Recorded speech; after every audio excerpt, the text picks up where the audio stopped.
కష్టపడి పడి పడి పడి పడి నిరీక్షించి వెయిట్ చేసి తీరా దేవుడు తన హస్తం చాపి కార్యం చేయబోయేటప్పుడు సర్దుకుంటారు. తీరా ఇదిగో ఇక ఇప్పుడు నీ విషయంలో ఇక నేను వర్క్ స్టార్ట్ చేయబోతున్నాను అని ఇక దేవుడు చెయ్యి కదిలించినప్పుడు అప్పుడు వెనకపోతారు.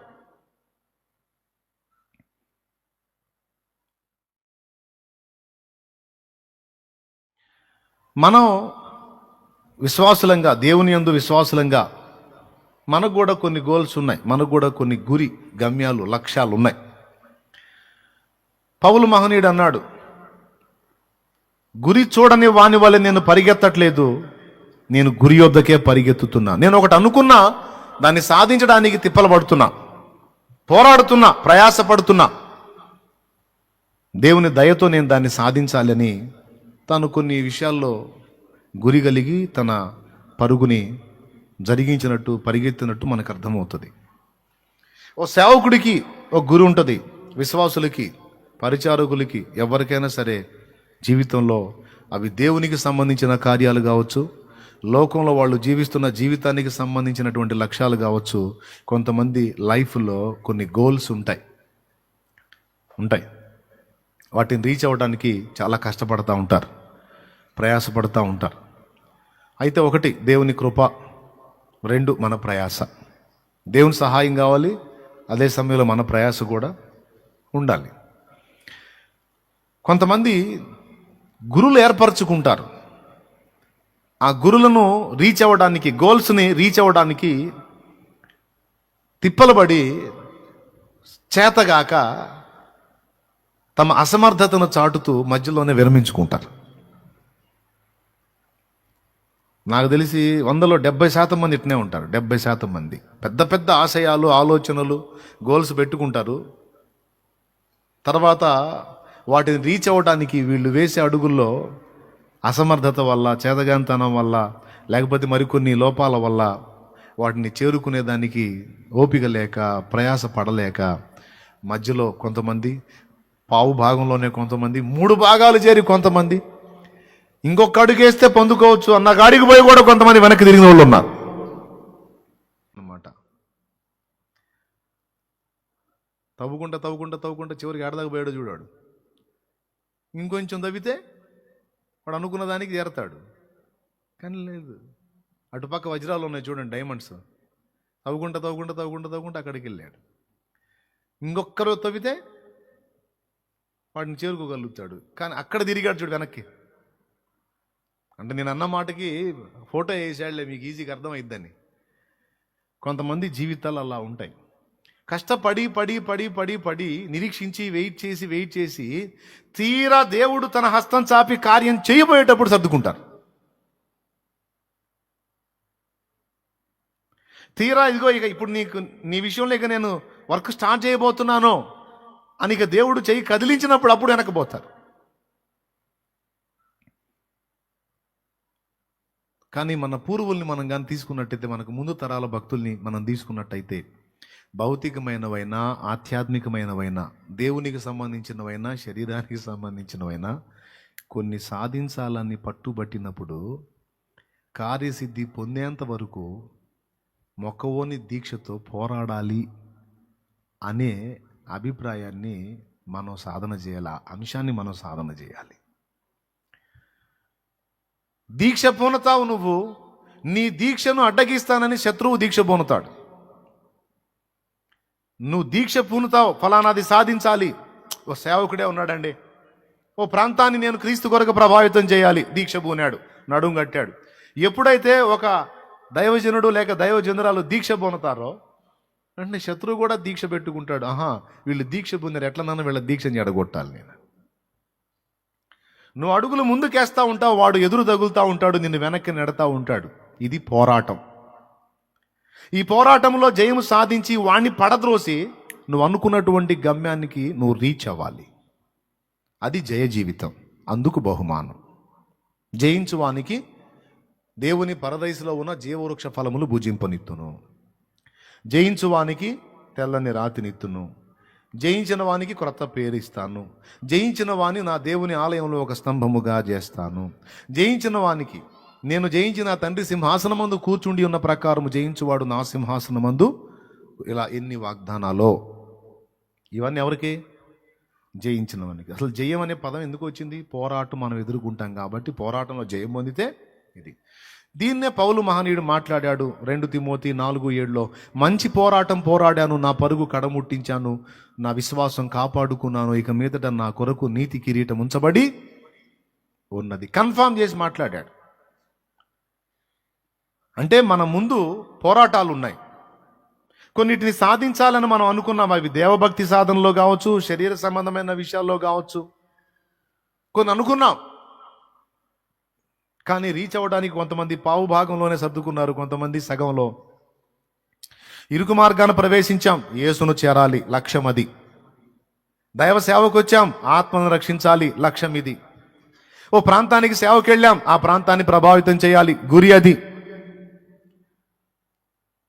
చదువు మొదలు పెట్టాం, చదివి ఆ స్థాయికి వెళ్ళి అందులో ఉండి పరిశుద్ధులకు నేను ఉపయోగపడాలి, గురి పెట్టావు.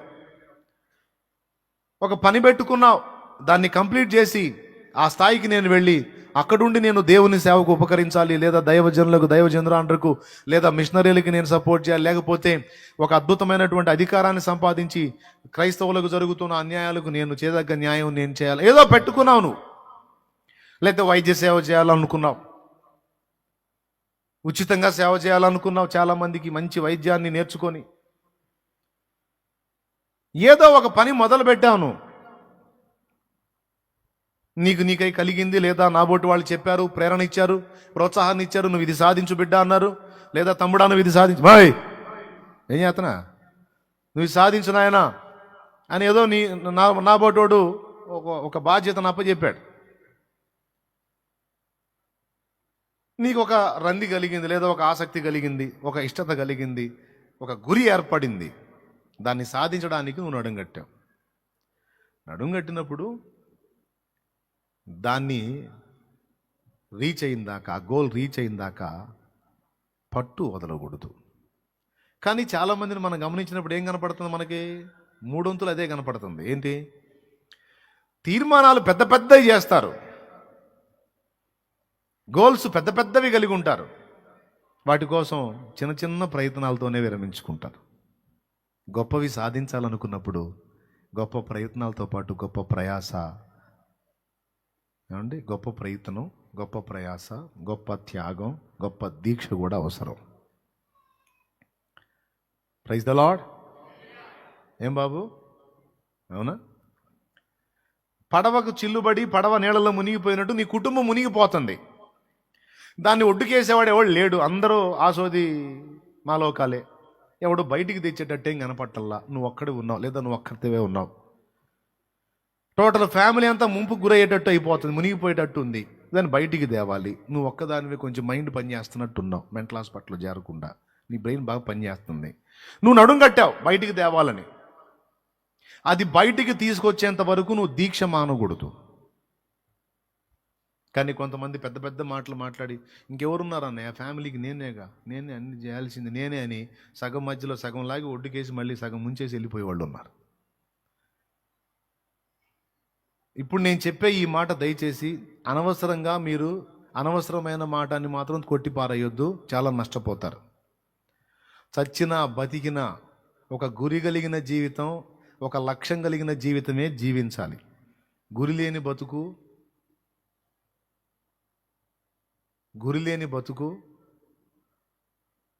విలువలేనిది. మనకి 2 విధాల గురి ఉంది. ఒకటి, భూమి మీద జీవించిన ఈ జీవితంలో మన వల్ల ఇతరులకు జరగాల్సిన న్యాయం. 2, మనల్ని సృష్టించిన సృష్టికర్తను చేరుటలో మనం చేయాల్సినటువంటి ప్రయత్నం, అలాగే అనేకుల్ని చేర్చాల్సినటువంటి విషయం. భౌతికంగా ఉపయోగపడాలి, ఆధ్యాత్మికంగా కూడా. నేను ఉదాహరణకి నా లైఫ్ తీసుకున్నాను. నేను అలా అనుకున్నాను, నన్ను దేవుడు భూమి మీద పుట్టించాడు, నేను ఇరువురికి ఉపకారిగా ఉండాలి, దేవునికి ఉపయోగపడాలి, ఇటు సమాజానికి కూడా నేను ఉపయోగపడాలి. అందులో నా లైఫ్ ఖర్చు అయిపోవాలి. ఇంకో ఫలానాది నేను సాధించాలి, ఫలానాది నేను నా మీద పోల్చుకొని చెప్తున్నా. కొన్ని గోల్స్ పెట్టుకొని వాటిని రీచ్ అవ్వడానికి నా వంతు పోరాటం నేను చేస్తా ఉన్నా. మనం ఎలాగైతే గురి పెట్టుకుంటామో లక్ష్యాన్ని చేరాలని, శత్రువు కూడా ఒక గురి పెట్టుకుంటాడు మనల్ని చెడగొట్టాలని. మనకైతే పోరాటం కద్దు, మనం అనుకున్నవన్నీ ఈజీగా చేరిపోయాయి కాదు, మనకి ఎన్నో పోరాటాలు. అలా మనల్ని పోరాడి వెనక్కి తొక్కేటువంటి వాటిలో మొట్టమొదటిది మన శరీరమే. మన శరీరమే అదే మనకి ప్రధాన శత్రువు. అదే మన పోరాటంలో మనల్ని దెబ్బ కొట్టేది. మనతోనే ఉంటుంది, మనకి వ్యతిరేకంగా పనిచేస్తుంది. మన శత్రువుకి జయందిచ్చిద్ది, ఉప్పందిచ్చిద్ది మన శరీరమే. ఫలితంగా నిరంతరం ఇటు శరీరం చేత, దురాత్మల చేత, ప్రతికూలతల చేత తరమబడతాం, నెట్టబడతాం, గెంటి వేయబడతా ఉంటాం, అదుపు చేయబడతా ఉంటాం. వాటిని ఛేదించుకొని వెళ్ళాల. ఇది దేవుడు మనకు ముందుంచినటువంటి సవాల్. దేవునికి మహిమ. హల్లెలూయా. ఒకవేళ ఇక్కడ కూర్చున్న మీరు కావచ్చు, పైన ఉన్న వాళ్ళు కావచ్చు, ఆ కింద ఉన్న వాళ్ళు, వీళ్ళు ఎవరైనా సరే, హలో వింటున్నారా? జాగ్రత్తగా వినండి. ఏదైనా ఒకటి సాధించాలని మనం డిసైడ్ అయినప్పుడు వేమన యోగో మాట అంటాడు, పట్టు పట్టారాదు పట్టి విడువారాదు, పట్టెనేని బిగియ పట్టవలెను, పట్టి విడుచుట కంటే పడితచ్చుటే మేలు. విశ్వదాభిరామ ఇంద్రవేమ. వేమన శతకంలో దొరికింది మీకు. భలే మాట. ఏదైనా ఒకటి చేయాలని పూనుకున్నప్పుడు దాన్ని ఒక దారి చేసిందాక మనం వదిలిపెట్టకూడదు. హల్లెలూయా, హల్లెలూయా. రైట్. మరి ఎట్లా? బైబిల్లో కొంతమంది వ్యక్తుల జీవితాలు మనకు కనపడతాయి. వాళ్ళు అనుకున్నవి సాధించడానికి వాళ్ళు ఎలా వర్క్ చేశారనేది. ఇందాక నేను కొంతమంది లోక సంబంధుల గురించి మాట్లాడాను. మ్యూజిక్ డైరెక్టర్స్ అని, నృత్య కళాకారులని, డాక్టర్స్ అని, ఎక్సెట్రా ఎక్సెట్రా. కొన్నిటిని మనం సాధించాలనుకున్నప్పుడు, కొన్నిటిని మనం పొందాలనుకున్నప్పుడు ఒక ముఖ్య విషయం గుర్తుపెట్టుకోండి, కొన్నిటిని మనం పోగొట్టుకోవాల్సి వచ్చింది. కొన్నిటిని మనం పొందాలనుకున్నప్పుడు, కొన్నిటిని సాధించాలనుకున్నప్పుడు, కొన్నిటిని రీచ్ అవ్వాలనుకున్నప్పుడు, కొన్నిటిని మనం లాస్ అవ్వాల్సి వచ్చింది, కొన్నిటిని కోల్పోవాల్సి వచ్చింది. ఆ వెల మనం చెల్లిస్తే దీన్ని సాధించడానికి దేవుడు మనకు సపోర్ట్ చేస్తాడు.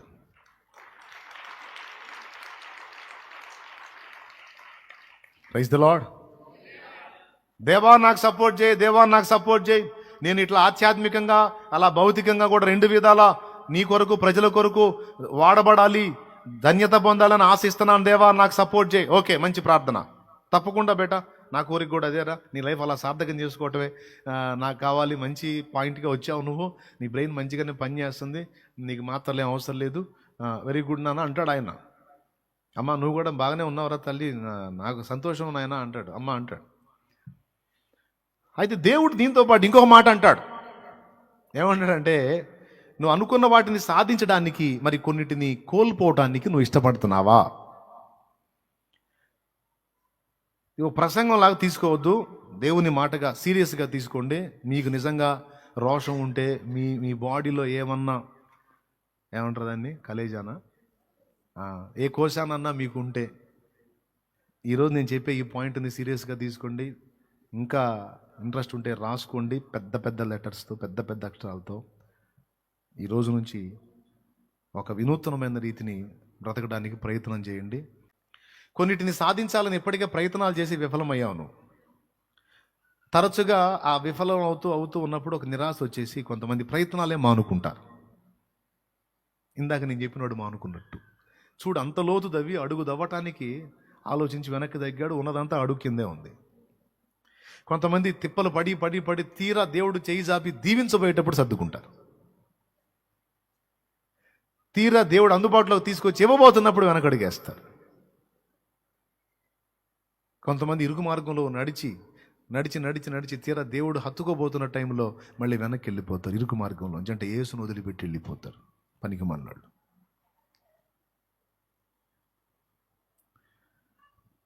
కాదు, అట్లా వెళ్ళటానికి వీల్లేదు, అలా సర్దుకోవటానికి వీల్లేదు, ప్రయత్నం విరమించుకోవటానికి వీలు లేదు. రెండు లక్ష్యాలు నువ్వు మనసులో పెట్టు. ఒకటి దేవుని విషయమై, రెండు ప్రజల విషయమై నువ్వు భారం కలిగి ఉన్నందున. మూడవది నీ ఫ్యామిలీ కావచ్చు, నీ వ్యక్తిగతం, నీ ఫ్యామిలీ. మూడు, నువ్వు చేయాలనుకున్న న్యాయం చేయటానికి అటు దేవునికి, ఇటు సమాజానికి, నిన్ను అనుకున్న నీ కుటుంబానికి, నువ్వు చేయాలనుకున్న న్యాయం చేయడానికి ఒక యోధురాలి వలె, ఒక యోధుని వలె నీవు పోరాడాల్సి ఉంది. ఒక సేవకుడు అయితే అటు దేవునికి, ఇటు ప్రజలకును, నీ ఇంటి వారికి, సంఘానికి నీ వలన జరగవలసిన మేలు జరుగునట్లు నువ్వు తీసుకున్న తీర్మానం గొప్పది, కానీ దాని విషయంలో మళ్ళీ వెనక్కి తగ్గుతున్నావు చూడు, అది వెధవుతనం. అట్లా వెనక్కి తగ్గడానికి వీల్లేదు, పోరాటాన్ని మానుకోవటానికి వీల్లేదు. అపజయముల మధ్య వెనుకంజ వేయకుమా, పోరాడుచున్నది అంధకార శక్తులతో. అపజయముల మధ్య వెనుకంజ వేయకుమా, పోరాడుచున్నది అంధకార శక్తులతో. దేవుడిచ్చు సర్వాంగ కవచమును ధరించుకొని ధూపార్తి చేబూని స్తుతియాగము చేయుచు, జయమే ఊపిరిగా గురి యొద్దకే సాగిపో, జయమే ఊపిరిగా గురి యొద్దకే సాగిపో. ప్రాణమా నాలో తొందరపడకుమా, ప్రాణమా నాలో తొందరపడకుమా. ఎందుకింక కన్నీరు, ఎందుకా వేదన, నీ దుఃఖ దినములన్నీ సమాప్తమైనవని తెలుసుకొనిస్తమా యేసయ్యమా. దేవునికి మహిమ. హల్లెలూయా. నువ్వు బలవంతుడివైనా బలహీనుడివైనా, బలవంతురాలివైనా బలహీనురాలివైనా, అవయవ సౌష్ఠవం కలిగిన వ్యక్తివైనా, వికలాంగురాలివైనా వికలాంగుడివైనా, యవన ప్రాయంలో ఉన్నవాడివైనా, వయోవృద్ధుడవైనా, బాలుడవైనా, నువ్వు కౌమార దశలో ఉన్నా, నడి ప్రాయములో ఉన్నా, నువ్వు స్త్రీవైనా పురుషుడివైనా, దేవుడు నీతో మాట్లాడుతున్నాడు. ఈవేళ నీ ముందు ఒక సవాలు ఉంచుతున్నాడు. కొన్ని పెట్టుకున్నావు కదా గోల్స్, ఎందుకు డేలా పడుతున్నావు, ఎందుకు నిరుత్సాహపడిపోయావు, ఎందుకు నీరుగారిపోయావు, ఎందుకు సర్దుకున్నావు, ఎందుకు అని దేవుడు మాట్లాడుతున్నాడు. కొంతమందిని చూశాను నేను, కొంతమంది తెలుసు నాకు. వాళ్ళకి జరిగిన అన్యాయాన్ని బట్టి నేను లా చదవాలి అని కొంతమంది చదువు మొదలుపెట్టారు. లా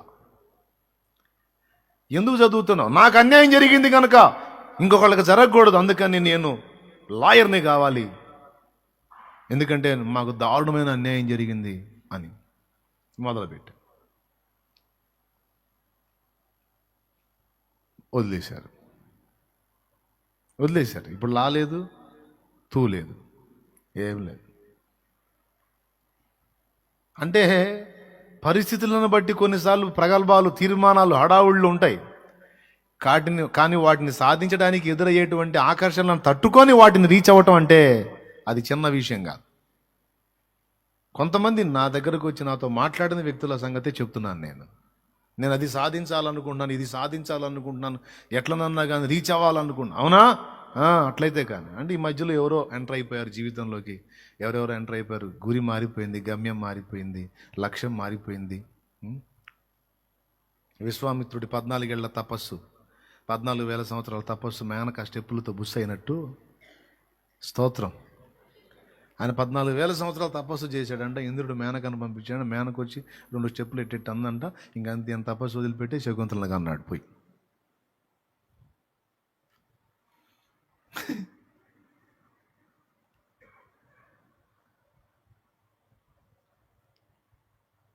అంటే మధ్యలో ఎంటర్ అవుతారు ఏవో, అంటే నీవు అనుకున్న దాన్ని రీచ్ అవ్వడానికి మధ్యలో కొన్ని ఎంటర్ అవుతాయి. అయినా నువ్వు అనుకున్న లక్ష్యం ఏదైతే గురి కలిగిన ఆ స్పర్శ పోకూడదు. కానీ కొంతమందికి పోయిద్ది, ఎందుకంటే ఎంటర్ అయిన వ్యక్తులు వాటిని మరిపిస్తారు, నీ గురి గమ్యాన్ని మార్చేస్తారు. ఖచ్చితంగా ఈ దాడి జరిగిద్ది. అప్పుడు నువ్వు కూర్చొని కొన్ని సంవత్సరాలు అంతా అయిపోయిన తర్వాత, చాలా కాలం అయిపోయిన తర్వాత కూర్చొని అసలు ఎన్ని కలలు కన్నానో, ఎన్ని చేద్దాం అనుకున్నాను, అంతా ఏంది అసలు, ఏంది ఇట్లా అయిపోయింది, ఏంది అసలు, ఎందుకు ఇట్లా అయిపోయింది, నీకు తెలియకుండా అయిందిలే, నీకు తెలియకుండా అయింది. ఎట్లా అని నేను అంటాను, నాకు చెబితే నేను అదే అంటాను, నీకేం తెలియకుండా నువ్వు కళ్ళు మూసుకుంటే కాలం గిర్రని తిరిగి ఎడకొచ్చి ఆగిందమ్మా. అయ్యా ఇట్లయింది ఏంటంటే తమరే చేసింది. అల్పమైన వాటి వైపు దృష్టి మళ్ళించావు, గురి పోగొట్టుకున్నావు, ఈ గతి పట్టావు. హల్లెలూయా. విశ్వాసమునకు కర్తయు దాన్ని కొనసాగించువాడు అయినా యేసు వైపు చూచుచు నీ ఎదుట ఉంచబడిన పరుగు పందెములో ఓపికతో పరిగెత్తు.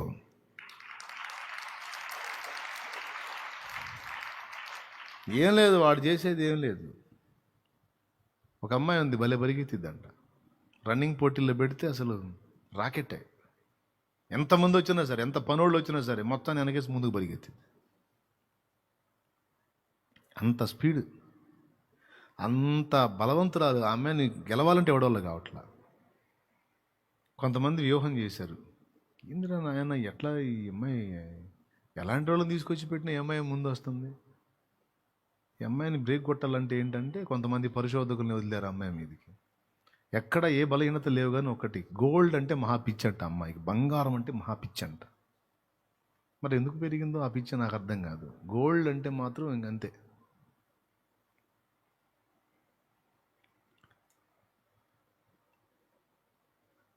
అప్పుడు ఆ బలహీనత, అదే బంగారం బలహీనత, సరే అని వాళ్ళు స్కెచ్ గీసి నెక్స్ట్ పందెం పెట్టినప్పుడు తనతో పాటు పరిగెత్తుతారుగా. అలా పరిగెత్తే వాళ్ళకి ఎవరో ఒకళ్ళకి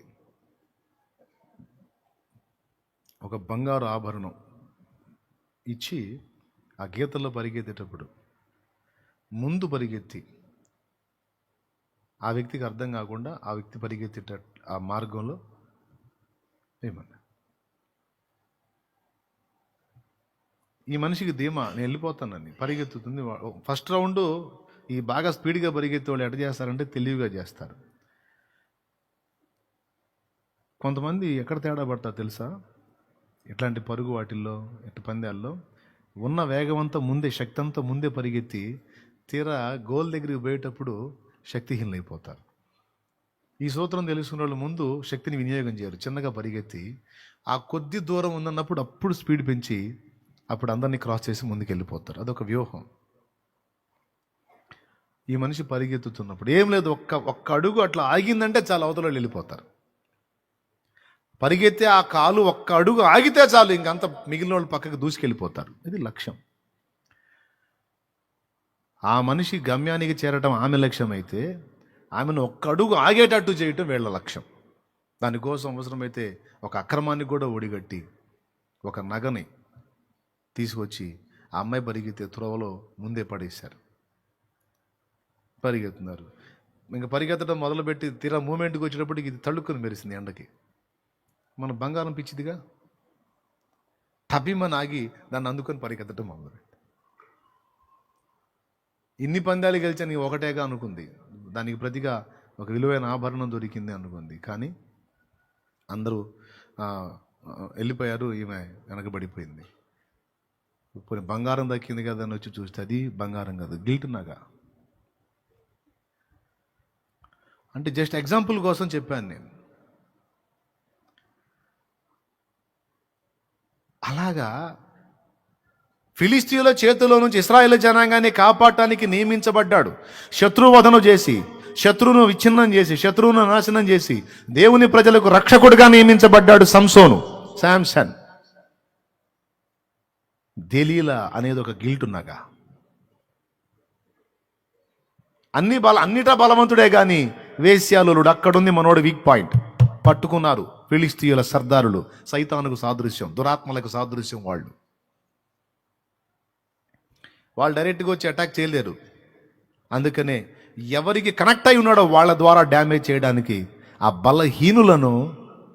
బలహీనురాలు, అది మంచి నగ కాదు, అది ఒక గిల్టు నగ, వంచకురాలు దెలీలా అనేది. దెలీలా దగ్గర శాంసన్ భయంకరంగా వీక్ అయిపోయాడు. మీరు చెప్పండి, దెలీలా దగ్గర శాంసన్ ఎందుకు బెండ్ అయ్యాడు? ఏం ఆశించి బెండ్ అయ్యాడు? ఒకసారి మీరు చెప్పాలి నాకు, మీరు ఏమాత్రం తెలివి ఉన్నా నాకు చెప్పండి, ఒక ముక్క చెప్పండి తొందరగా ముగిస్తాను నేను.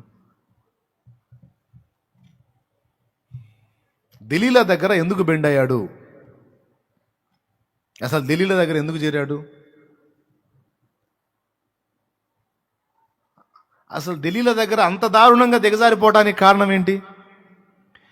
ఆ మనిషి తనని ఫ్రాడ్ చేస్తుందని తెలుసు, తన రహస్యాన్ని బయట పెట్టడానికి ప్రయత్నం చేస్తుందని తెలుసు, అయినా ఎందుకు ఆమె దగ్గర నుంచి వెళ్ళటం మానుకోలేకపోయాడు?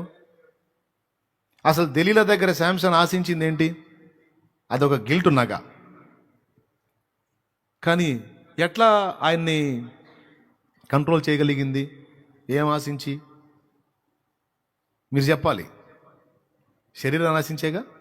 చెప్పండి, గట్టిగా చెప్పండి. అందాన్ని ఆశించా, శరీరాన్ని ఆశించా? శరీరాన్ని ఆశించి. ఎవరు చెప్పారు?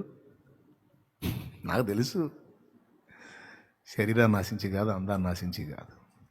కాదు, అందము శరీరము మాత్రమే అయితే సోరేకు లోయలో వేసిన వద్దకు పోయి వచ్చే అలవాటు ఉంది అతని దగ్గర. ఉందా? చదువుతావా? న్యాయాధిపతుల గ్రంథము 16వ అధ్యాయము 4వ వచనమా, 2వ వచనమా, 3వ వచనమా, 4వ వచనమా, 1వ వచనమా? చదువు. పిమ్మట అతడు షోరేకు లోయలోనున్న అదిగో దెలీలా అను స్త్రీని మోహింపగా. దెలీలా షోరేకు లోయ, తిమ్నాథ్ దగ్గర మొదటి వచనం చదువు. తర్వాత సంసోను గాజాకు వెళ్ళి గాజా వేశ్యనొకతను చూచి ఆమె యొద్ద చేరెను. చాలు. గాజా దగ్గర వేశ్యలు ఉన్నారు, అందగత్తెలు ఉన్నారు, శరీరాలు ఉన్నాయి. శాంసన్ జస్ట్ తన శరీర ఐహిక ఇచ్చను పొందగోరినట్లయితే అందగత్తెలైన వేశ్యలు బోల్డంతమంది ఉన్నారు గాజాలో. ఆల్రెడీ మనోడికి అక్కడికి వెళ్ళి వచ్చిన అలవాటు కూడా ఉంది. కానీ దెలీలాకి ఎలా కనెక్ట్ అయ్యాడు? దెలీలా దగ్గర ఎందుకు బెండ్ అయ్యాడంటే దెలీలా శరీరం కోసమో దెలీలా అందం కోసమో కాదు. కొంతమంది స్త్రీలు తమ భర్తల గురించి మాట్లాడతారు. నా భర్తకి మందు పెట్టింది అన్నయ్య, నా భర్తకి మందు పెట్టింది అన్నయ్య. ఒక్కొక్క తండ్రి తన కూతురు గురించి అంటాడు, వాడి ఫ్యామిలీ మా అమ్మాయి కదా మందు పెట్టారు పాష గారు, మందు పెట్టారు. నేను చెప్పను ఒక మాట, మందులు మాకులేమి అవసరంలా. బైబిల్ గ్రంథంలో తేనెతో పోల్చబడినవి రెండు ఉన్నాయి. తేనెతో పోల్చబడినవి రెండు ఉన్నాయి. అది ఒకటి దేవుని మాట, రెండు జారా స్త్రీ మాట. దేవుని మాటలు జుంటి తేనె ధారల కంటే మధురమైనవి అన్నాడు. పాల వంటిది జుంటి తేనె వంటిది, నా జిహ్వకు మహామధురమైనది. పాల వంటిది జుంటి తేనె వంటిది, నా జిహ్వకు మహామధురమైనది. దేవునికి మహిమ. తేనెతో పోల్చబడింది రెండు అనుకుందాం. ఒకటి దేవుని మాట, రెండు జారా స్త్రీ పెదవుల నుండి వచ్చు మాటలు తేనె కంటే తీయనైనవి, నూనె కంటే నూనెపైనవి అన్నాడు. అంటే జారా స్త్రీ నోటి మాటలేక జారా పురుషుడి మాటలు కూడా అంతే ఉంటాయిలే. మళ్ళీ ఆడవాళ్ళ కోపం, స్త్రీలే కనపడతారు వీడికి పద్దాకలంగి, మగవాడు సోది మొహం దాన మందు నా ఇంట పడ్డావు. మనసుకు మంది ఎవడు పెడతాడు? పిచ్చి మేళం. శరీరానికి పెడతారు పెడితే, కానీ మనసుకు, ఒక వ్యక్తి మీద ఇష్టత అనేది మనసుకు సంబంధించింది కానీ దేహానికి సంబంధించింది కాదు. మనసును ఆకర్షించే మందు ఒకటి ఉంది. నిజంగా మందు పెట్టారు. ఏ మందో తెలుసా? అది మాటల మందు. మాటల మందు మంత్రప్రయోగం చేశారు. ఏ మంత్రమో తెలుసా? మాటల మంత్రం. ఎంత పట్టంటే అది ఇక వశీకరణ మంత్రం అన్నమాట. ఆకర్ష అంటది. వీడు భార్య దగ్గర ఉన్నాడు, ఎందుకంటే రాక్షసులా పీడిస్తుంటుందిగా. పోయావా పోకుండా వచ్చావా? పోవాలే, ఫోన్ ఒకసారి. మై ఏంది అర్థం చేసుకోవేంది నువ్వు? నేను ఇప్పటిదాకా గాడి చాకి చేసి ఏంది నాకు ఇట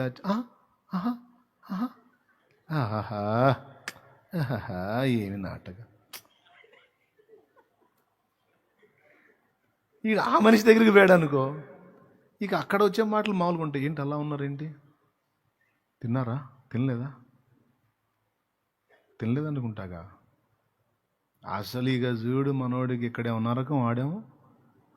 ఇక అవకాశం ఉంటే ఇటు తెంచుకొని దానికోసం పిల్లల ముందు అవమానం పాలైనా, నలుగురిలో పరువు పోయినా, రోడ్డు ఎక్కడానికైనా అందరూ చీచా అంటారనే ఫీలింగ్ కూడా మొత్తం వదిలేసుకొని, వాళ్ళు ఎంతమంది ఎన్ని మాటలు మాట్లాడినా నాకు ఈమె దగ్గర ఉన్న ఆదరణ అక్కడ లేదు. నన్ను అర్థం చేసుకున్న మనిషి నా హార్ట్ని ఎక్కడ టచ్ చేసిందంట, హార్ట్ టచ్ చే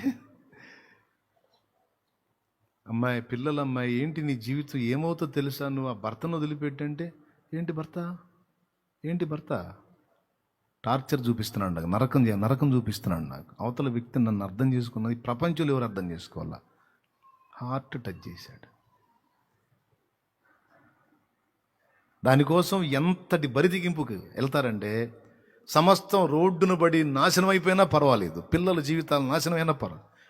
ఆ ఆకర్షణ అంత బలీయమైంది. నీ గురిని, గమ్యాన్ని మొత్తాన్ని నాశనం చేసి ఒక నిష్ఫలమైన పాత్రగా నిన్ను మార్చేది ఆకర్షణ. మనల్ని పాడు చేసేది ఆకర్షణ. దెలీలా దగ్గర ఒక శరీరాన్నో అందాన్నో కాదు శాంసన్ చూసింది. దెలీలా దగ్గర శాంసన్ వాస్తవంగా తల్లిదండ్రులకు దూరం అయ్యాడు, అయిన వాళ్లకు దూరం అయ్యాడు, ఒంటరి బ్రతుకుతున్నాడు. ఫిలిస్తీన్లు గదిలించుకోవటం, కొట్లాట పెట్టుకోవటం, వాళ్ళని అయినం చేయటం, ఎటో ఒకటి పారిపోవటం, ఏడో చోట దాగటం. ఎటుపోయి కూడా ఈమె దగ్గరకు వచ్చి చేరుతున్నాడు. ఈమె అతను లాలనా పాలన అంటే ఏ స్థాయిలో అతన్ని మభ్యపెట్టిందంటే, ఎంత ఆదరించిందంటే, ఒడిలో తలబెట్టి పండుకునేంత స్థాయిలో. పసిబిడ్డ తల్లి ఒళ్ళో తలబెట్టినట్టు దెలీలా ఒళ్ళో శాంసన్ తలబెట్టాడు. అంటే ఆమె మాటలు, ఆమె ఆదరించిన తీరు, ఇక ఏ రేంజ్కి వెళ్ళాడంటే, సింపుల్గా ఒక మాటలు చెప్పాలంటే, ఆమె శరీరం కాదు, అందం కాదు, దాని బొంద కాదు, కానీ ఇక ఈ మనిషి నా హృదయంలో ఎవరైనా ఉన్నారంటే ఈ అమ్మాయి. ఏ అమ్మాయి? ఈ అమ్మాయి. ఇక అమ్మాయి లేకపోతే మన లైఫ్ లేదు, అంతే, కథం. అరే మరి దేవుడు ఓకే, దేవుడు సెకండ్ పార్ట్. ముందైతే అమ్మాయి. అసలు మన వల్ల కావట్లా. ఇక మనిషి ఏగాడి దేవుని కార్యాలు పక్కన పెట్టి ముందు ఎటుపోయి వచ్చి కూడా ముందు దెలీలా ఉందా? దెలీలా ఏడుంది? దెలీలా. దేయానికి మొదటి రక్షణ దేనే, దెలీలాకి మొదటి రక్షణ కూడా దే. ఇక ఇదే వెతుకులాట్లో ఉన్నాడు మనోడు ఎటుపోయి వచ్చి కూడా. ఆ మనిషి సంసోను, ఫిలిస్తీన్లు నీ మీద వచ్చి పడుతున్నారన్నా కూడా, నా వెంట్రుకలు ఇలాగా జడలలితే నేను శక్తిహీనుడిని అయిపోతానంటే చక్కగా కూర్చొని నైట్ అంతా మేలుకొని జడలేసి మరీ బుక్ చేస్తుంది. వాటికి మేకు కొడితే నాగిపోతానంటే ఆ మేకు తెప్పించి కొడుతుంది. ఫలానా తాళ్ళతో నన్ను బంధిస్తే నేను బందీ అవుతానంటే, బందీ అయిపోతానంటే ఆ తాళ్ళు తెప్పిస్తుంది. ఏ చెబితే చేస్తుంది. అర్థం కావద్దు. ఏం నమ్మాడో తెలుసా? అది నన్ను ఎందుకు అబ్బా చెబితే పిచ్చి మనం అంటే దానికి ఇటు బొంద అంటే. సంసోన్ అంటలా నేను ఒక్కొక్కడు బుక్ అవుతారు కదా, వాళ్ళకి చెబుతాను. ఆల్రెడీ బుక్ అయ్యారు కొంతమంది అలాంటి పరిస్థితుల్లోకి వెళుతున్నారు. అంటే ప్రాణం అస్సలు అబ్బే. అతను నన్ను ఎంత ప్రేమిస్తాడో తెలుసా అక్క నీకు?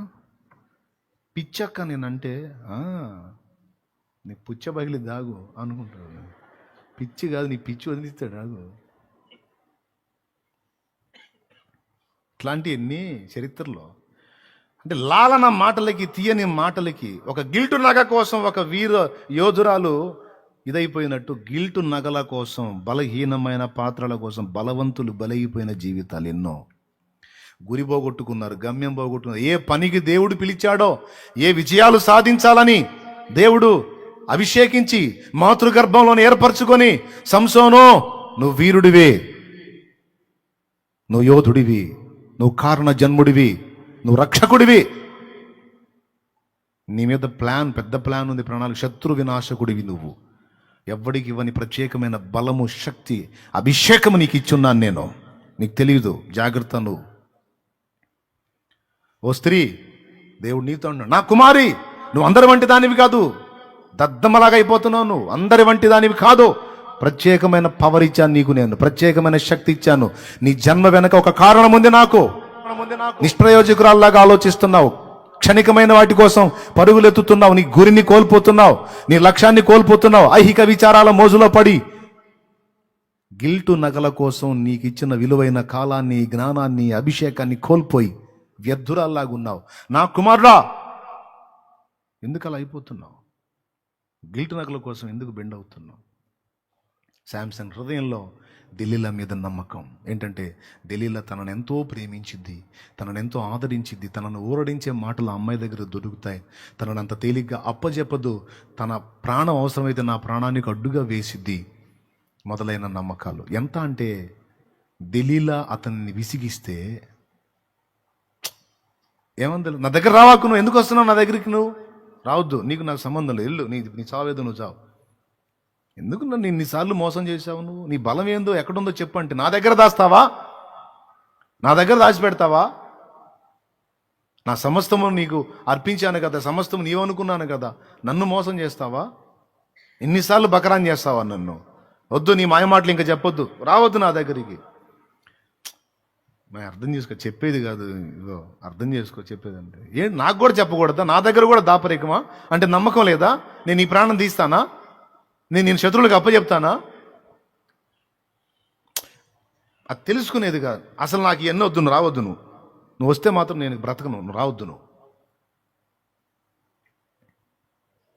అంటే ఏంటి? అంతే, నువ్వు మళ్ళీ వచ్చావంటే చచ్చిపోతాను, శవాన్ని చూస్తావు నువ్వు. ఇట్లాంటి డైలాగులు వాడింది.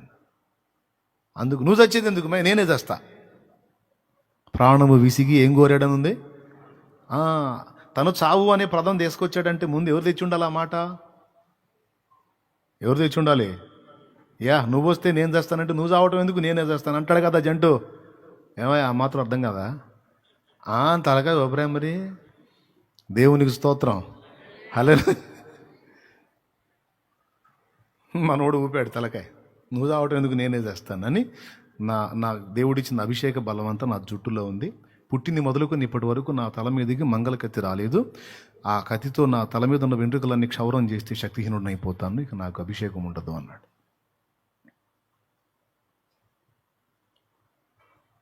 ఇదైనా నిజమేనా? ఇది కూడా వంచనేనంటే ఈ చావుకు తెగబడే చెప్తున్నాను. ఇంకా అబద్ధం ఏంటి? నీ మీద ఒట్టు, నమ్ము. ఎవరి మీద ఒట్టేయమంటే చెప్పేస్తాను. అంత చిరాకు ఎందుకు? ఈ మాట కోసమే కదా ఇంతసేపు అడిగింది. ఏం లేదు, ఇక రా.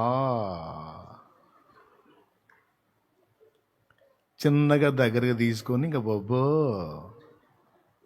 జోలాలి లాలి జోలాలి, ఓ శుభ్రంగా బొబ్బ పెట్టయ్యనే. గిల్టున్నగా, నమ్మకస్తురాలుగా ఉండి నయవంచకురాలుగా మారిన గిల్టున్నగా, నమ్మకస్తురాలుగా ఉండి అప్పచెప్పిన గిల్టున్నగా, నమ్మకంగా ఉండి అభిషిక్తుడిని ప్రాణంతో ఆడుకున్న గిల్టున్నగా. చివరికి ఏం జరిగిందో మీకు తెలుసు.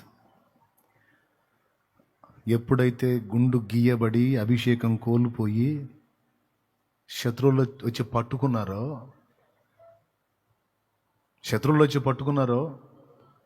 గుండు గీసేసిన తర్వాత, సంసోను, ఫిలిస్తీన్లు సర్దారులు నీ మీదకి వచ్చారు, వాళ్ళు నేను పట్టుకోబోతున్నారంటే, నన్ను పట్టినదేవాడు అన్నాడు. ఏముంది, గుండు ఏం లేదాడ. చూసి దెలీలాకి వెళ్ళి చూశాడు, నిలబడింది. ఏం చేశావు అన్నాడు. నాకేం తెలుసు, అలా చేయకపోతే నన్ను చంపుతామన్నారు, అందుకని నేను గుండు గీసేశాను. దెలీలా, ఎంత పని చేశావు, నిన్ను నమ్మాను, ఇంత నయవంచన చేస్తావా?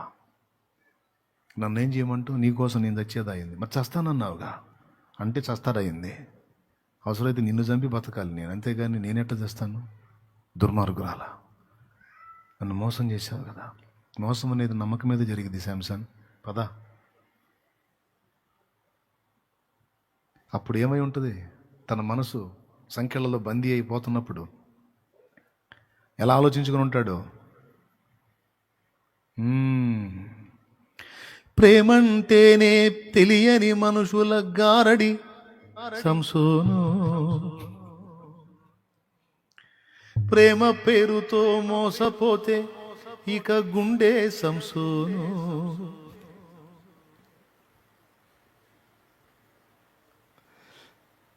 దేవునికి స్తోత్రం కలుగునుగా. హల్లెలూయా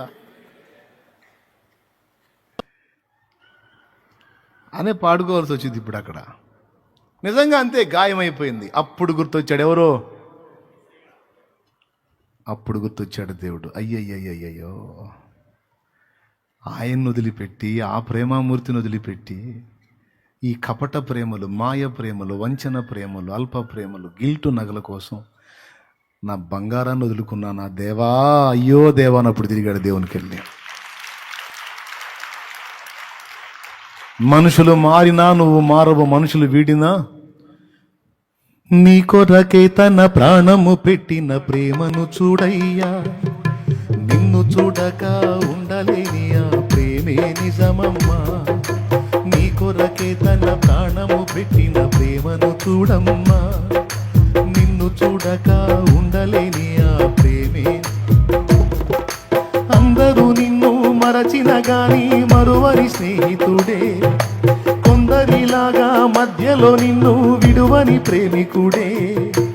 అందరూ నిన్ను మరచిన గాని మరువని స్నేహితుడే, కొందరిలాగా మధ్యలో నిన్ను విడువని ప్రేమికుడే.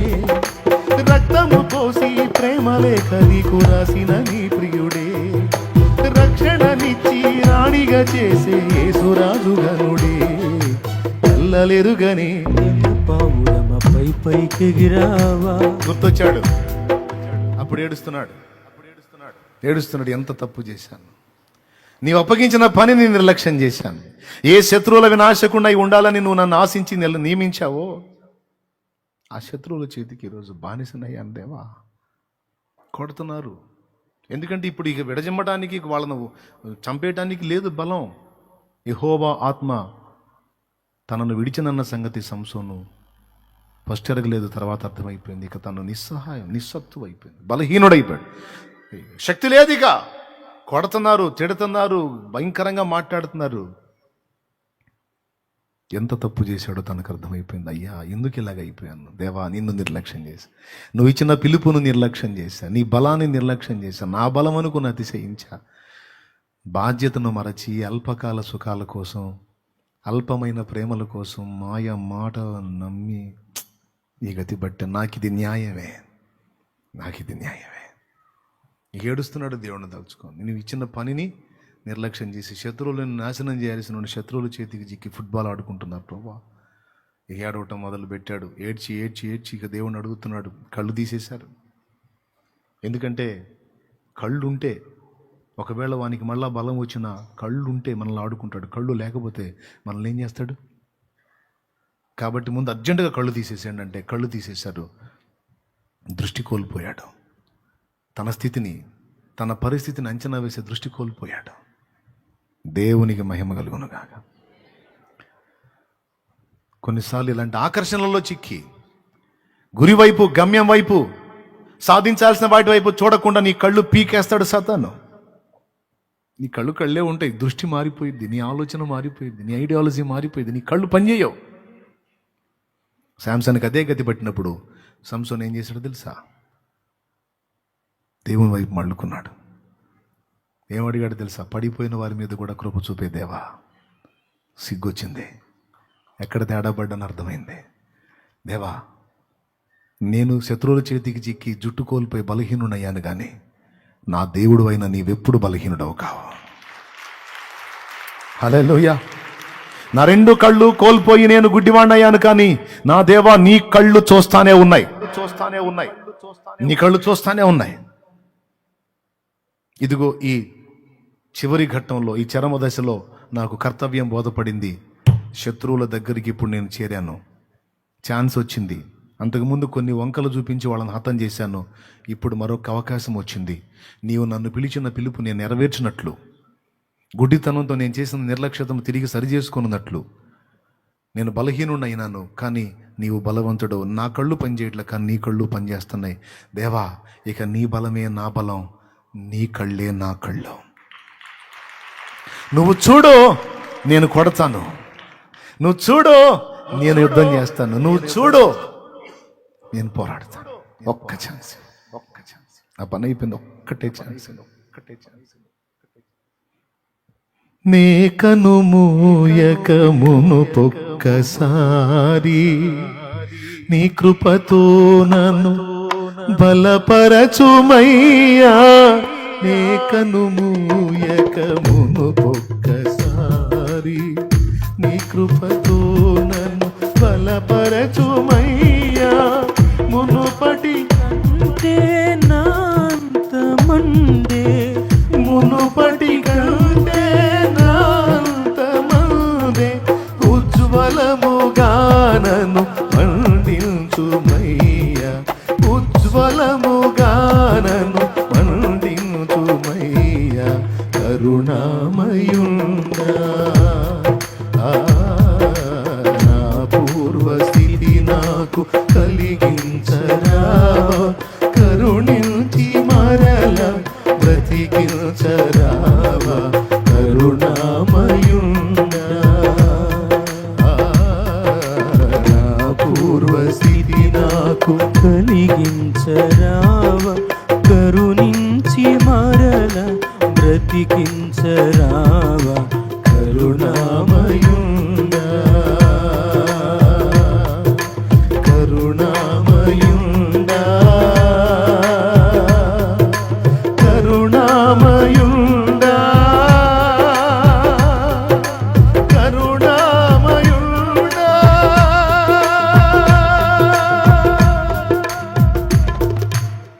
శాంసన్ ఆత్మఘోష అది. నా అనుకుని నమ్మినది నన్ను వంచి నా ప్రాణాన్ని అప్పచెప్పింది. దేవా, నా పూర్వశక్తి నాకు ఇవ్వవా. ఆమె అప్పచెబితే శాంసన్ బలాన్ని తొలగించడానికి గుండు గీయించి జుట్టు కత్తిరించి అతన్ని బలహీనుణ్ణి చేస్తే కృపగల దేవుడు ఏం చేశాడో తెలుసా? శాంసన్కు మళ్ళా పూర్వపు బలాన్ని ఇచ్చాడు. కదిలాడు. శాంసన్ ఆర్తధ్వని ఆలకించాడు. ఆ చివరి ఘట్టంలో కర్తవ్యాన్ని గుర్తుపట్టి తన గురిని మళ్ళా రీచ్ అవ్వడానికి తేరుకొని చూసి తలంపుల్లో చూశాడు. కళ్ళు పనిచేయట్లా. లక్ష్యం ఏంటి? శత్రు వినాశనం. ఓ, నా జన్మ కారణం అది. దేవా, నెరవేరుస్తాను ఛాన్స్ అంటే అవకాశం ఇస్తే ఆ ఒక్కరోజు తన జీవితకాలం మొత్తంలో జరిగించినటువంటి శత్రు వినాశనాన్ని పోల్చుకుంటే తన అంత్య దశలో జరిగించినటువంటి కార్యం ఎక్కువ అని రాయబడి ఉంది. ఎక్కువ. ప్రియులారా, గిల్టు నగల కోసం, క్షణికమైన వాటి కోసం, అల్పమైన వాటి కోసం, ఒక్క పూట కూటి కొరకు తన జ్యేష్ఠత్వపు హక్కును అమ్మేసుకున్న ఏశావు లాంటి భ్రష్టుడైనను వ్యభిచారి అయినను మీలో ఉండునేమని జాగ్రత్తగా చూసుకుంటున్నాడు. క్షణికమైన వాటి కోసం లక్ష్యాలు వదిలిపెట్టి, గురి వదిలిపెట్టి, గమ్యం వదిలిపెట్టి మధ్యలో వస్తారు. ఫ్యామిలీ వస్తుంది, పిల్లలు వస్తారు, వాళ్ళు వస్తారు, వీళ్ళు వస్తారు, రకరకాల ఆకర్షణలు వస్తాయి, పరిస్థితులు వస్తాయి, డబ్బు వచ్చిద్ది, ఘనత వచ్చిద్ది, గుర్తింపులు వస్తాయి. వాటి మీద వెంపర్లాట పెంచుకొని, వాటి మీద వ్యామోహం పెంచుకొని గురిని, గమ్యాన్ని, లక్ష్యాన్ని, దేవుడిచ్చిన బాధ్యతని విస్మరిస్తే ఎంత నష్టం. పిల్లరా, ఎప్పుడైతే కొన్ని లక్ష్యాలు ఏర్పరచుకున్నామో, కొన్ని గోల్స్ ఏర్పరచుకున్నామో, అప్పుడే మెంటల్గా తీర్మానం చేయాలి. కొన్నిటిని నేను విడిచిపెట్టాల్సి వచ్చింది, దానికి నేను సిద్ధపడి ఉండాలి అనే తీర్మానాన్ని చేసుకొని ఉండాలి. రేపు కూడా కోర్టు ముందు కనుక ఎక్కువ మాట్లాడకూడదు అనుకున్నాను, కానీ దేవుడు ప్రేరణ ఇచ్చేసరికి విషయాలని చెప్పాల్సి వచ్చింది. ఇది ముఖ్యమైనది కాబట్టి, అంశం ముఖ్యమైనది, ఈ పాయింట్ ముఖ్యమైనది. అందుకే నేను ఇంతగా మాట్లాడాను. లేకపోతే జస్ట్ ఒక 1 అవర్లో ముగించి వెళ్ళిపోదాం అనుకున్నాను నేను. ఎందుకంటే ఇవాళ కష్టపడి వాక్యం ఏందని అనుకో, మళ్ళీ రేపు నిన్ననే కష్టపడ్డాలి అని మళ్ళీ రేపు సర్దుకుంటారేమో అని బాగా శ్రమపడి, అయినా దేవుడు నా ఆలోచనలు ఎక్కడ నెరవేరుతాయి? దేవుడు తన తలంపుని తను నెరవేర్చుకోవాలి, అదే జరగాలి కూడా. కష్టపడి వలల్ని పట్టిన చేపల్ని, దోణిల్ని మొత్తాన్ని ఒడ్డుకు చేర్చి, దరికి చేర్చి, వారు సమస్తమును విడిచిపెట్టి ఆయనను వెంబడించిరి అని రాస్తుంది లేఖనంలో. అది పాయింట్, మూలవాక్యం. సమస్తమును విడిచిపెట్టి ఆయనను వెంబడించిరి. ముందు ప్రభు పోతాడు, ప్రభుకి వెళ్ళి చూస్తా వీళ్ళు సాగిపోవాలి. మధ్యలో ఇక ఏవి వలలు రాకూడదు, చేపలు రాకూడదు, ఇంటి వారు రాకూడదు, దేని లక్ష్య పెట్టడానికి వీల్లేదు. అలాంటి తీర్మానంలోనికి ఒక వ్యక్తి వస్తే, ఏమండి ఈరోజు ఈ మాటలు ఇంతమంది వింటున్నారు, లైవ్లో దాదాపు చాలామంది వింటున్నారు, వేల సంఖ్యలోనే వింటున్నారు. ఒక మాట చెప్తాను నేను, ఇంతమంది వింటున్నారు, అందరూ బలహీనలని నేను అనుకోను. కొంతమంది అయినా మైండ్ సరిగ్గా పనిచేస్తున్న వాళ్ళు ఉన్నారని నా నమ్మకం.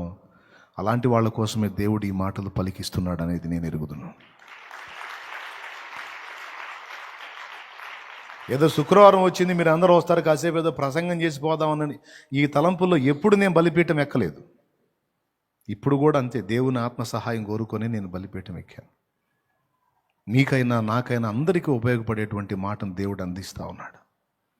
పెద్ద పెద్ద లక్ష్యాలు ఏర్పరచుకోవటం కాదు నాన్న, వాటిని రీచ్ అవ్వటానికి దమ్ము చేయాలమ్మా, కష్టపడాలి, త్యాగం చేయాలి. సింపుల్. డ్యాన్స్లో నేను రారాజు కావాలనుకున్నాడు ఆ ప్రాక్టీస్ మీద మనసు పెట్టి తన ఫ్యామిలీతో గడిపే టైంని కొంత కోల్పోయి ఉండొచ్చు. తన ఫ్రెండ్స్తో తన లోకంలో ఎంజాయ్ చేసేటువంటిదంతా కూడా కోల్పోయి ఉండొచ్చు. తన తిండి, నిద్ర, ఆహారం సమస్తం కూడా అన్నిట్లో కూడా వాడు ఆ డ్యాన్స్ మీదే మనసు పెట్టడం వల్ల ఎవరికి సాధ్యం కానిది వానికి సాధ్యమైంది. దాన్ని సాధించడానికి, ఆ కార్యాన్ని సిద్ధింపజేసుకోవడానికి ఒక లోకంలోని సాధకుడే కొన్ని కోల్పోతాడు. మ్యూజిక్ ప్రపంచంలో నేను కింగ్ అవ్వాలనుకున్నాడు గదిలోనే కూర్చొని కీబోర్డ్ ముందు కూర్చొని రకరకాల ట్యూన్స్ని బ్యాలెన్స్ చేసుకుంటా తిప్పలు పడతా ఉంటాడు. వానికి ఫ్రెండ్స్తో ఆడే సమయం, ఫ్యామిలీతో టూర్లు వేసే సమయం, లైఫ్ను ఎంజాయ్ చేసే సమయం, చాలా విషయాలు లాస్ అయి ఉండొచ్చు. హాయిగా టీవీ చూస్తూ కాలక్షేపం చేసే టైం, సరదాలు, సంతోషాలు ఎన్నిటిని కోల్పోయాడో.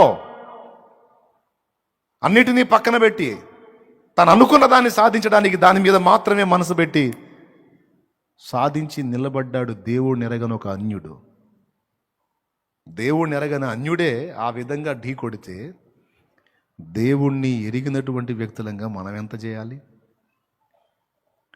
పగలు మాత్రమే చదువుతారు సహజంగా మనుషులు, కానీ బిఆర్ అంబేద్కర్ అనే మహనీయుడు రాత్రి కూడా చదివేవాడట. ఏదైనా ఒక అంశం, ఒక చదువు ఉంది, అది 3.5 సంవత్సరం పట్టిద్ది లేదా 3 ఏళ్ళు పట్టిద్ది అంటే దాన్ని అదే సబ్జెక్ట్ అంబేద్కర్ మహనీయుడు తీసుకుంటే అది సంవత్సరాలు అయిపోయింది. ఎందుకంటే డే అండ్ నైట్ కూడా చదువుతాడు. నా ప్రజలకు న్యాయం చేయాలనే ఒక లక్ష్యంతో దీక్ష పూనాడు. అబ్బా, అడుగడుగున అవరోధాలే. కన్న బిడ్డల్ని కోల్పోయాడు, భాగస్వామిని కోల్పోయాడు, కఠిన దారిద్ర్యం అనుభవించాడు, సంవత్సరాలు కుటుంబానికి దూరంగా బ్రతికాడు.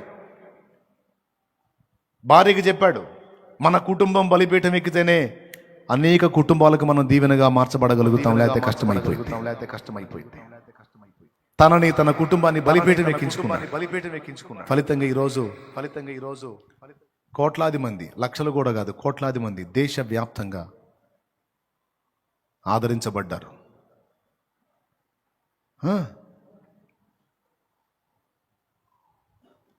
కారణం, పెట్టుకున్న గురిని చేరాలన్నటువంటి కసి, పట్టుదల. కూర్చున్న, లేచిన, నిద్ర, ఆహారం అన్నీ అదే. అనుకున్నది సాధించాలి. ఈరోజు ఎక్కడుంది ఆ పట్టుదల? సడలిపోయింది. ఏదేదో పెద్ద పెద్ద మాటలు, పెద్ద పెద్ద లక్ష్యాలు మాట్లాడతారు, చెప్పమంటే చెప్తారు, కానీ ప్రతి ఒక్కడు మెదళ్ళు పనిచేయని ముద్దుబారిన స్థితిలోకి వెళ్ళిపోయిన పరిస్థితి కనపడుతుంది. ఆశయాలు గొప్పవే కానీ వాటిని సాధించడానికి కావాల్సిన ప్రయత్నాలు మాత్రం అల్పమైనవిగా ఉన్నాయి. అవి కూడా మధ్యలోనే ఆగిపోతున్నాయి. చాలా వరకు అల్పులుగానే ఆగిపోతున్నారు. పెద్ద పెద్ద ఆలోచనలు చేయటం కాదు, వాటిని రీచ్ అవ్వడానికి పెద్ద త్యాగాలు కూడా కావాలి. వలలు, దోణెలు, తండ్రి, చేపలు మాత్రమే కాదు, సమస్తం ఆఖరికి తమ ప్రాణాన్ని కూడా ఆ యజ్ఞంలో ధారపోయడానికి ఇష్టపడ్డారు అపోస్తలులు, భక్తులు. మనం అనుకున్న లక్ష్యాన్ని సాధించే ఆ ప్రయత్నంలో ఈ ఊపిరి పోయినా పర్వాలేదు, కానీ అది మాత్రం రీచ్ అవ్వాలి. అయితే రీచ్ అవుతా, లేకపోతే ఆ ప్రయత్నంలో ప్రాణం పోగొడతా, కానీ ప్రయత్నం మానుకోవటం మాత్రం జరగద్దు అనేటువంటి రోషం ఎంతమందిలో ఉంది? కొన్నిటిని మనం సాధించాలి అంటే కొన్నిటిని కోల్పోవాలి. ముఖ్యంగా దేవుని సంబంధమైన కార్యాలు, సమాజ శ్రేయస్సు కొరకు మనం పనిచేయాలి అంటే ఖచ్చితంగా కొన్నిటిని కోల్పోవాలి. ఏమేం కోల్పోవాలనేది ప్రభు చిత్తమైతే రేపు చెప్పనా? రేపు చెప్తా.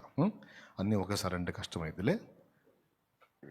మనం వేటిని విడవలసి ఉన్నది, వేటిని విడిచిపెట్టవలసి ఉన్నది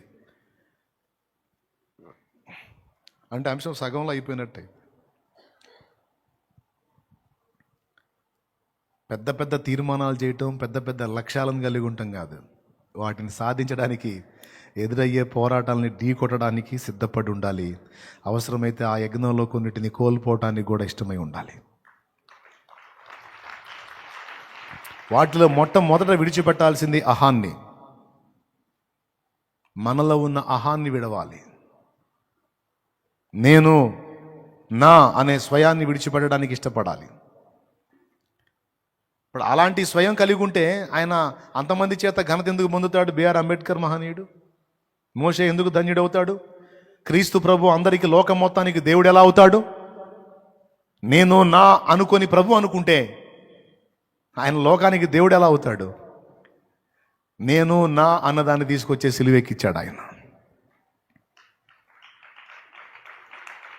నాదన్నది ఏదన్నా ఉందంటే అది నా ప్రజల కోసం సిలువనెక్కుతాను. ఆ మహిమను వదిలిపెట్టేశాడు. నా మహిమ వదిలేస్తున్నాను. మట్టి లోకంలో మలమూత్రాదులతో నిండినటువంటి గర్భంలో ఒక చిన్న అణు రూపంలో ప్రారంభమై ఒక పిండముగా 9 నెలలు, దాదాపు 10 నెలలు ఆమె గర్భంలో ఉండడానికి ఇష్టపడ్డాడు. తర్వాత భూమి దిగి రావడానికి ఇష్టపడ్డాడు. పడాల్సినటువంటి ఘోరమైన శ్రమలన్నీ పడ్డాడు. ఎక్కడ కూడా అహం 2 విధాలుగా ఉంటుంది. అహం అంటే ఒకటి గర్వానికి మరో పేరు అహం, రెండవది స్వార్థానికి మరో పేరు అహం. అహం అంటే స్వార్థం అండ్ గర్వం అనే అర్థాలు కూడా వస్తాయి. అహం అంటే దేవుడు అనే అర్థం కూడా వచ్చింది, అది వేరు. మళ్ళా నేను అనే అర్థం వచ్చింది. ఆ అర్థాలు పక్కన పెడితే మనం అహాన్ని అహంకారంగా తీసుకుందాం. యేసు ప్రభు తన అహాన్ని ఎక్కడన్నా ప్రదర్శించాడా? నేను అనే అహాన్ని ఎక్కడా ప్రదర్శించలా. ఫ్యామిలీలో ప్రదర్శించలా, సమాజంలో ప్రదర్శించలా, ఆఖరికి సిలువ దగ్గర కూడా ప్రదర్శించలా. ఈరోజు చిన్న మాట అంటే పడం మనం. ఇంత మాట మనకు తగిలిందంటే ఇక అబ్బో ఏం బాధో బాధ, ఏం లాగుతామో లాగుతాం. నన్ను అన్నారు, నన్ను అన్నారు, నన్ను అన్నారు, నన్ను నీ బొంద.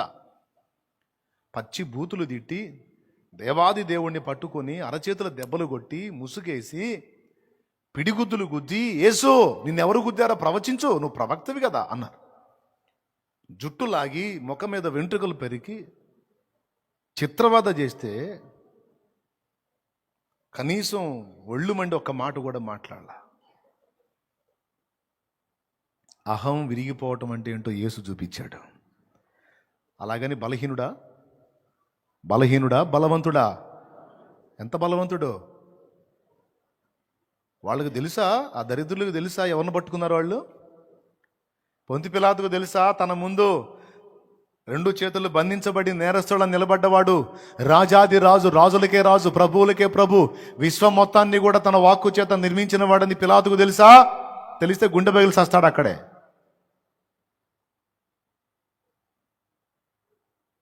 అంతటి వాడై ఉండి కూడా వతుకు తేబడిన గొర్రె పిల్లవల్లే తీర్పుకు నిలబడ్డాడు. యేసును చుట్టుముట్టి దూషించి గోల చేసి గేలి చేసి పిడిగుద్దులు గుద్ది అరచేతుల దెబ్బలు కొట్టే వాళ్ళకి తెలుసా ఆయన కోపపడితే పర్వతాల పునాదులతో సహా గదులుతాయని? ఆయన పరాక్రమం తెలుసా? జస్ట్ కళ్ళెర్ర చేస్తే సచ్చి మాడి మశానం అయిపోతారని. పౌరుషము గల ప్రభు కోపింపగా పర్వతముల పునాదులు వణికెను. పౌరుషము గల ప్రభు కోపింపగా పర్వతముల పునాదులు వణికెను. తన నోటా నుండి వాచిన తన నోటా నుండి వాచిన అగ్ని దహించి వేసెను వైరుల నెల్ల, దహించి వేసెను వైరుల నెల్ల. యెహోవా నా బలమా, యథార్థమైనది నీ మాట.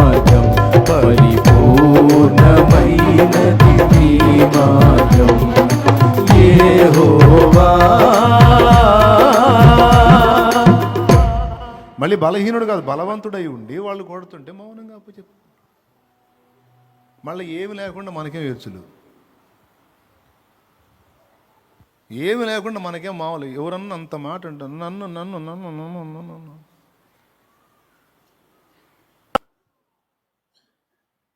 యేసు తన స్వార్థాన్ని వదిలాడు, తన అహాన్ని వదిలేశాడు.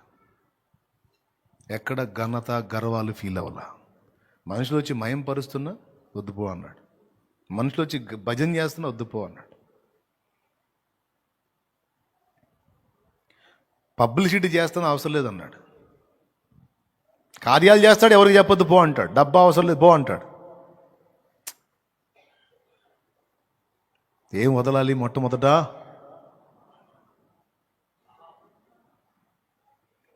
ఆకర్షణను వదిలిపెట్టడానికి ఇష్టపడాలి. మనకిష్టమైన వాటిని బలిపీఠం మీద పెట్టడానికి ఇష్టపడాలి. అనుకున్నవి సాధించాలంటే కొన్నిటిని పక్కన పెట్టక తప్పదు.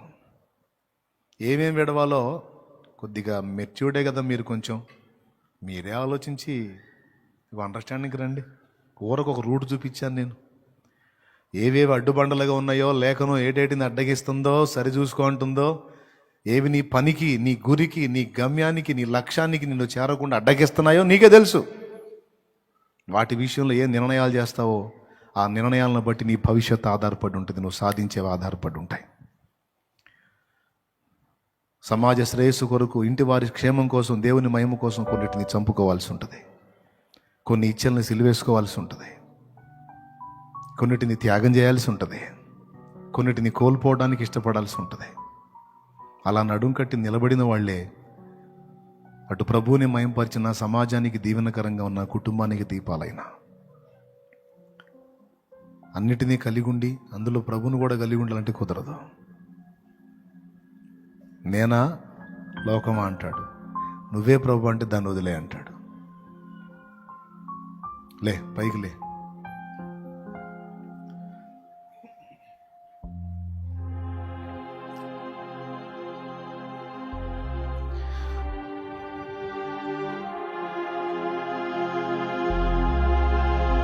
వస్తావా దేవుని పాదాల దగ్గరికి వేళ? నువ్వు అనుకున్న వాటిని రీచ్ అవ్వడానికి దేవుడు నీకు తప్పక సహాయం చేస్తాడు, బలమిస్తాడు. కానీ అది సాధించే దిశలో నీకున్న పట్టుత్వం ఏంటో, నీ పట్టుదల ఏంటో, నీ కార్య దీక్ష దక్షత ఏంటో కూడా దేవుడు కనిపెడతాడు. నీ త్యాగం ఎంతో కూడా దేవుడు లక్ష్య పెడతాడు.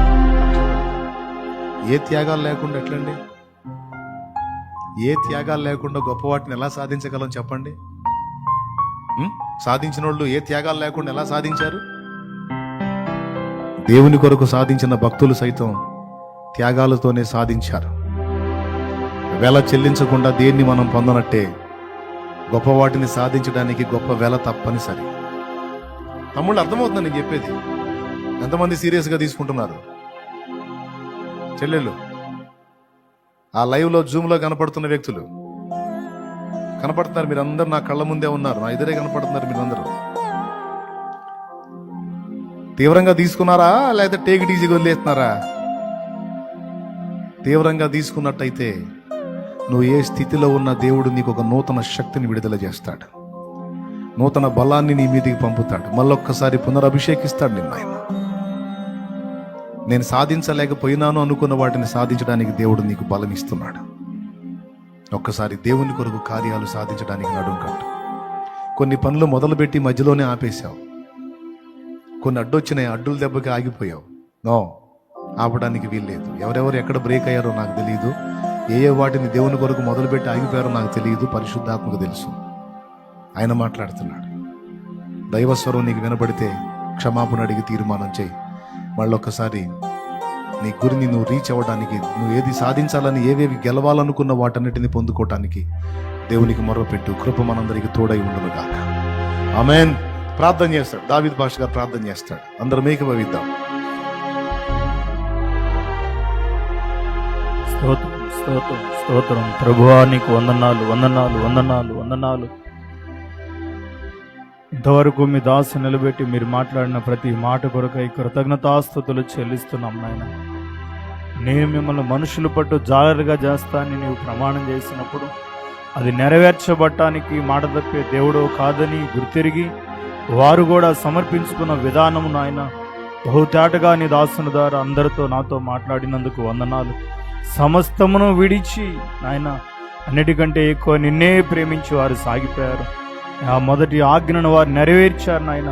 చాలాసార్లు మొదటి ఆజ్ఞను నాయన రెండోదిగా మార్చుకొని ప్రభా, రెండోది మొదటిగా మార్చుకొని అనేకులను నా ప్రభు రోలుగోళ్ళను ఆశించి అనేక రీతిలో నా ప్రభు ఆత్మీయ జీవితంలో జారిపోయిన వారిని, పడిపోయిన వారిని, చల్లారిపోయిన వారిని నాయన, ఓటమి పాలైన వారిని, అయా యథార్థంగా ఒప్పుకున్న వారిని ప్రభా ప్రతి ఒక్కరు నన్ను మమ్మల్ని దర్శించండి. అయా నీకు వందనాలు ప్రభు. నా ఆలోచనలు పనిచేయట్లేదు కానీ నీ ఆలోచనలు, నేను బలహీనుడు కానీ నీవు బలవంతుడవు ప్రభువా. నశించిపోయి ఆత్మ నేను చూడలేకపోతున్నాను, నువ్వు చూస్తున్నావని ఆక్రందన చేసిన సంసోనుని కృపతో బలపరిచిన దేవుడా, ఈ మధ్యాహ్నపు వేళ యథార్థ హృదయులై ఈ పాదాల చెంతనైనా నిజముగానైనా నేను జారిపోయాను ప్రభువా, ఓడిపోయాను ప్రభువా.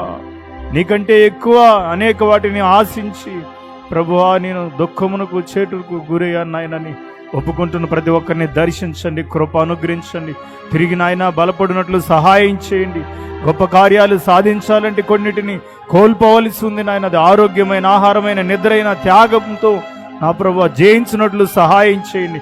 అలాంటి పరిశుద్ధాత్మ శక్తిని ప్రభువా నీవు మాకు అందరికీ దయచేయమని వాక్యమైతే మీ దాసుని కూడా బలపరిచి ప్రభుతో నాయన ఇంకా బలపరిచి వాడుకోమని నీకే కృతజ్ఞతలు. విన్న మాటలు అపవాది ఎక్కడ దొంగలించకుండా యేసు క్రీస్తు నామమున బంధిస్తున్నాం ప్రభు.